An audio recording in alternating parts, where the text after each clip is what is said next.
everyone, if you're struggling not getting success, then this video is for you. Nowadays, there's one truth in life that nobody can change. Your success is in your hands. It is not in the hands of luck. The only person who has the power to decide your future is you. But the question is, do you believe in yourself? Today, we'll talk about it. My name is Muniba Mazari, and I'm a motivational speaker. If you find this video fruitful, then you can appreciate me by like and subscribe and start a new journey with me. Let's start the topic. There is a silent enemy many of us embrace with open arms. It feels warm. It feels safe. It whispers to us, stay a little longer. Don't push too hard. Wait until you're ready. This enemy is called comfort. And it is slowly, silently killing your potential. You see, comfort is seductive. It disguises itself as peace, when in reality, it's a prison dressed in soft robes. It convinces you that tomorrow is a better day to begin. That failure is too painful to risk. Comfort is a silent killer of potential. It doesn't come with loud warnings or flashing signs. It doesn't show up in chaos or conflict. In fact, it arrives gently, like a warm blanket on a cold morning, inviting you to rest a little longer, to do a little less, to wait just a bit more. And before you know it, you're stuck, calm on the outside, but empty on the inside. We often believe comfort is the goal. From childhood, we're taught to chase safety, predictability, and ease. We look for jobs that offer security, relationships that feel familiar, and routines that don't challenge us.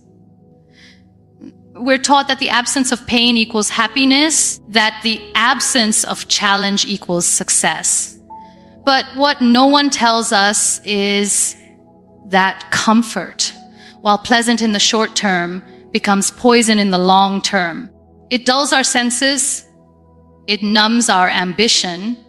It whispers the lie that this is enough, even when your soul knows it isn't. The most dangerous thing about comfort is how quietly it steals from you.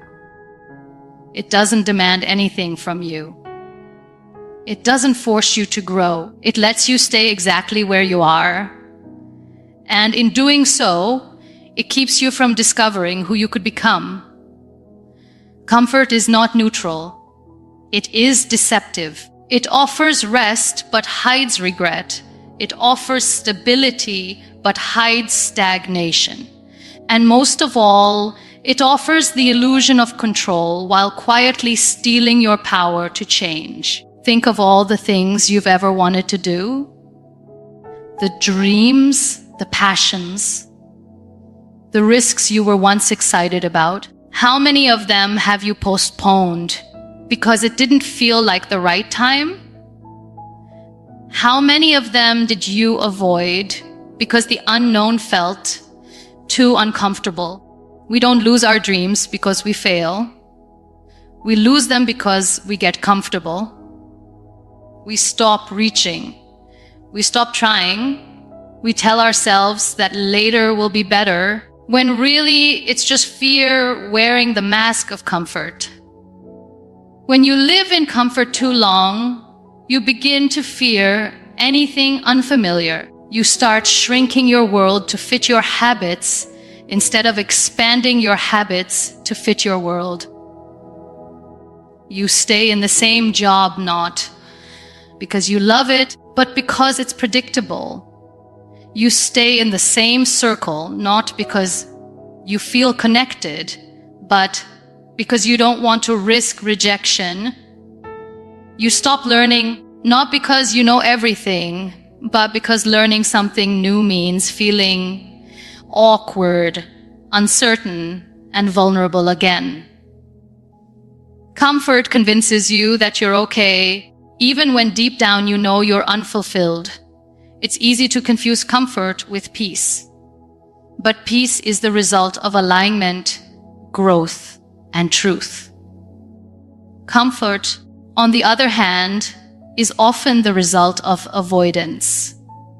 When you're truly at peace, you feel alive, present, and deeply connected to your purpose. When you're just comfortable, you feel stagnant, detached, and mildly dissatisfied. You may not feel pain, but you don't feel joy either. You're just existing, softly, quietly, safely, but not living. Comfort is not your friend if it costs you your purpose. It's not kindness if it keeps you small. And it's certainly not self-love if it stops you from becoming who you were created to be. Growth only happens outside your comfort zone. It is one of those truths we often hear but rarely embrace. Most of us want to evolve, to succeed, to transform our lives, but only if it doesn't involve too much risk or discomfort. We want change, but we also want to stay in control. We crave growth, yet we resist the very process that brings it to life. But the truth remains, real growth begins the moment comfort ends. Think about any meaningful change you've experienced. It didn't happen while you were sitting in ease. It didn't arrive wrapped in predictability. Growth often enters through struggle, through moments of confusion, fear, and doubt. It arrives when something familiar breaks, when something stable shakes, when life forces you to stretch beyond what you know. You are never truly growing if everything around you feels too safe, too known, too easy. Growth does not bloom in still water. It needs motion, resistance, and pressure. The human spirit was not designed to remain unchanged. We are not meant to live the same year over and over again and call it a life. We are made to evolve, to outgrow, to shed layers, and to rebuild. But evolution requires disruption. You cannot step into the next version of yourself while clinging to everything that made the old one comfortable. There's always a cost. Sometimes it's letting go of people who keep you stagnant. Other times, it's abandoning routines that keep you small. But always, it involves facing something unfamiliar and walking into it, even when your knees are shaking. Growth demands emotional courage. It asks you to speak when your voice trembles. It asks you to stand when the ground beneath you feels uncertain. It asks you to keep moving when the outcome isn't guaranteed. This is why so many people stay stuck, not because they're incapable, but because they're unwilling to be uncomfortable long enough to change. They turn back at the first sign of pressure, not realizing that pressure is the birthplace of progress. There is a pain that comes with growth, but it is a meaningful pain. It's not the kind that breaks you. It's the kind that shapes you. Like muscles tearing to rebuild stronger, like wounds that hurt but heal. Every difficult decision, every stretch of discipline, every uncomfortable conversation, every unfamiliar path, it all contributes to who you're becoming. You can't protect yourself from discomfort and still expect to grow. The two are opposites. Growth is uncomfortable by design. The most powerful breakthroughs often come after periods of uncertainty. The strongest people you know have all endured discomfort. They've stood in places that didn't feel safe. They've made choices that felt risky. They've failed and tried again. What made them grow wasn't perfection. It was the willingness to feel uncomfortable and keep going. It was choosing progress over safety, again and again. You can't expand your mind, your skills, your resilience, or your impact without leaving what's familiar. Every time you choose challenge over ease, you stretch your boundaries. Every time you choose truth over convenience, you build inner strength. Every time you take action despite fear, you grow not just in result, but in identity. You stop being someone who wants growth and become someone who lives it. Safety often disguises itself as peace. It feels like calm, but it can be confinement. It looks like stillness, but sometimes it is stagnation. Many people live their entire lives chasing the illusion of peace, when in reality, they are simply chasing safety. The need to feel secure, to avoid risk, to maintain control. These are natural instincts, but when they dominate your decisions, they rob you of the deeper, richer experience of true peace. There is a difference between peace and comfort, though at first glance they seem similar. Peace is a result of alignment with your purpose, with your truth, with who you are becoming. Safety, on the other hand, often results from fear. It's the habit of staying where you've always been because you're afraid of what might happen if you step outside the lines. It's choosing predictability over potential, familiarity over fulfillment. And yet, we convince ourselves it's peace. We say, I feel calm here, when really what we feel is numb. We say, it's easier this way, when really we're avoiding what's hard but necessary. True peace is not passive. It's not the absence of challenge or discomfort. In fact, many people find the deepest peace in the midst of great difficulty. Not because the struggle disappears, but because they are aligned with something greater than their fear. They know who they are, and even if the road is uncertain, their heart is anchored. That is peace. Peace is not silence. Peace is not perfection. Peace is being in motion and still grounded in your truth. Safety, when disguised as peace, now becomes the greatest obstacle to growth. It keeps you small under the guise of protection. It tells you not to dream too big, not to speak too loud, no, not to love too deeply, not to risk too much. It wraps you in the lie that staying in the same place is wise, when in fact it is slow decay. You may not notice it in the beginning. Life feels manageable, controllable, familiar. But over time, that sense of peace starts to feel hollow. You begin to wonder if something is missing. You begin to feel restless, not because something is wrong, but because you're not growing. Many people mistake peace for the absence of movement. They avoid conflict, avoid decision, avoid change, thinking that it's protecting their inner world. But the truth is, peace requires you to face those things with courage.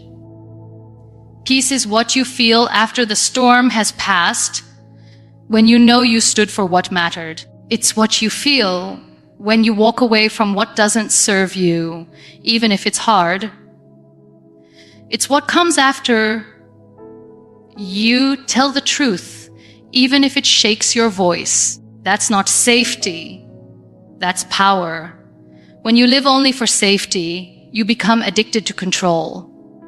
You begin managing people, outcomes, and your own emotions just to avoid discomfort. You lose spontaneity, creativity, and joy because you're always guarding yourself. And in doing so, you never really feel free. You may feel safe, but you don't feel alive You may feel comfortable, but you don't feel connected. You may feel calm on the surface, but deep down, there's a quiet ache, a knowing that this isn't it, that there's more, that you were made for more than what's just safe. The journey to peace is not about avoiding risk. It's about walking through it with conviction. It's not about keeping everything under control. It's about learning to trust even when you don't have all the answers. And it's not about silencing your discomfort. It's about listening to what it's trying to teach you.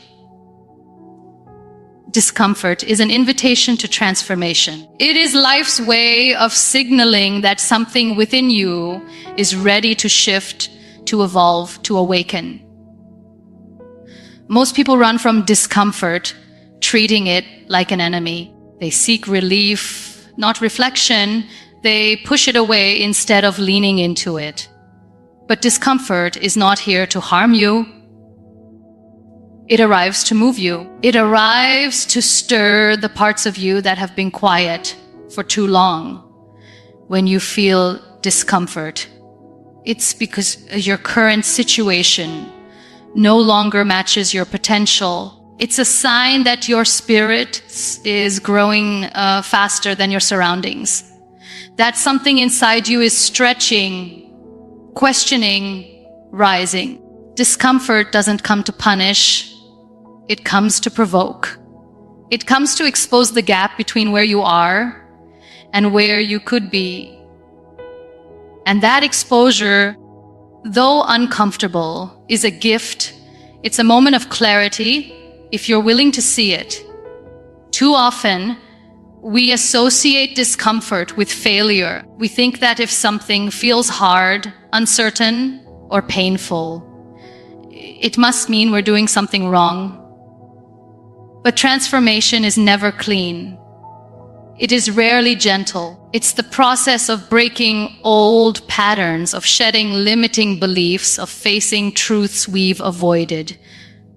It feels messy, unfamiliar, and even painful. But in that chaos lies the power to rebuild, to redefine, to rise. You don't become stronger by staying comfortable. You become stronger by walking through the fire and discovering that it didn't burn you.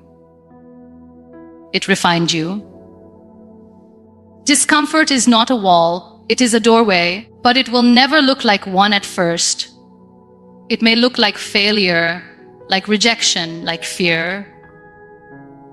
It may come dressed as a difficult conversation, a loss, a setback. But if you look closer, you'll see that every moment of discomfort carries a question. Are you willing to grow? Are you willing to leave behind who you were to step into, who you are becoming? Are you willing to be uncomfortable long enough to change? This is where most people turn back. They want the result, but not the resistance. They want the reward, but not the wrestle. They forget that every transformation demands a letting go. You cannot become without unbecoming. You cannot evolve without releasing. And that process, though deeply uncomfortable, is sacred.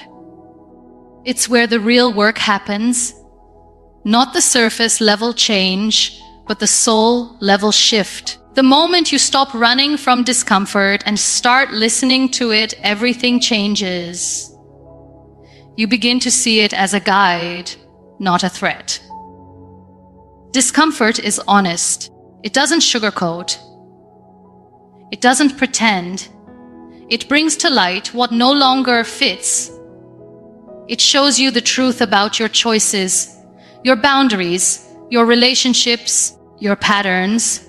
It's the mirror you avoid because it reflects more than just your face. It reflects your growth. And it's in facing that reflection, no matter how raw, that you reclaim your power. Transformation is not about becoming someone new. It's about becoming who you were always meant to be. And that journey will ask you to walk through spaces that challenge you. It will ask you to question your comfort, confront your fears, and choose your future over your familiar. Discomfort is the bridge between who you are and who you could be. It will stretch you, press you, sometimes break you, but only to rebuild you stronger, wiser, and more aligned with your truth. Avoiding challenges keeps you from discovering your strength. It may feel like protection, like self-care, like wisdom, but what it really becomes is a wall that separates you from the very parts of yourself you've never met. The parts that are resilient, courageous, determined. Strength is not something you're born with in full. It's something that reveals itself when life demands more of you than you think you have. But if you spend your life avoiding the stretch, you'll never uncover the depth of your capacity. We are conditioned to seek comfort, to walk the path of least resistance, to avoid failure. We're told to stay where it's safe, to do what's expected, to not rock the boat. But strength isn't built in ease. It's built in the moments you face what scares you. It's built when you show up to the challenge, not because you feel ready, but because you know it's time. When you avoid challenge, you don't stay the same. You start to shrink. You silence the call inside you that says, there's more in you. And slowly, that voice grows faint. Challenges are not punishments. They are invitations. They are the way life stretches us into more. They pull us out of the small boxes we build around ourselves and show us how much we've been limiting our potential. Every time you turn away from a challenge, you turn away from a part of yourself you haven't yet activated. And that part may be exactly what you need to move forward. You don't discover your strength by talking about it. You discover it by needing it. When life throws something hard at you and you choose not to run. When your plans fall apart and you choose to rebuild anyway. When fear shows up and you take a step forward regardless. These are the moments that shape you. They show you who you really are. Not who you think you are or who you wish to be, but who you become when everything inside you is tested. There's something sacred about going through something hard and realizing you made it through. Not perfectly, not painlessly, but stronger, wiser, clearer. And the more challenges you face, the more you learn to trust yourself. You stop seeing failure as an enemy. You stop fearing discomfort. You begin to understand that your strength is not in never falling. It's in always rising. When you avoid challenge, you also avoid growth. You stay in jobs that don't excite you, relationships that don't fulfill you, routines that don't challenge you. You choose what's easy over what's necessary. And slowly, life begins to feel dull. Not because you lack opportunity, but because you stop choosing the things that grow you. You confuse peace with passivity. But real peace, the kind that fills your soul, comes from knowing you are capable. From knowing you didn't run when it got hard. From knowing you showed up when it mattered. Strength is built through experience, through effort, through the willingness to keep going when it would be easier to quit. It's not about always being tough. It's about being honest. It's about saying, this is hard, but I won't give up. That kind of inner strength doesn't come from books or motivation. It comes from living, from trying, from falling, from rising, from doing the thing you once thought you couldn't do and realizing you had it in you all along. There is no shortcut to discovering your strength. It can't be borrowed or taught. It has to be lived. And it begins the moment you stop avoiding the things that scare you, the moment you realize that challenge isn't here to break you, but to build you, that every difficulty you face is another layer of strength being revealed, another part of you stepping into the light. The path of least resistance often leads to a life of least fulfillment. It's the way many choose because it seems easier, safer, more predictable. But what we call easy often becomes the burden we silence